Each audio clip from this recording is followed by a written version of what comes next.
ammatti sadarkaa amma jirrutti namni Oromoo labsii kan hojiirra oolchuudhaaf deemu abbaa duulatti irraa kaasee diinaa oliiti.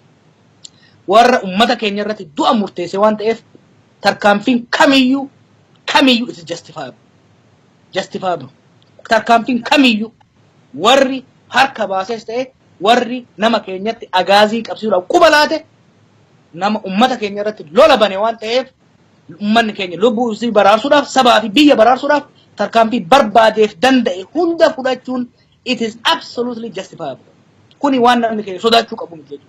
Waan danda'u kana garuu itti eegaa tarsiimoodhaan osoo wareegaman barbaachifne osoo hin kafalin garuu lukkeen ganda keessa deemtee agaaziidhaan deemtu komaandoo poolisii kana keessaan deemtu agaazii oliiti diina oliiti kana isaanillee beekanii ittiin deemuudha maqaalee isaanii nu dabarsa tarkaanfiin barbaachisaan akka irratti fudhatamu shakkiin hin jiru.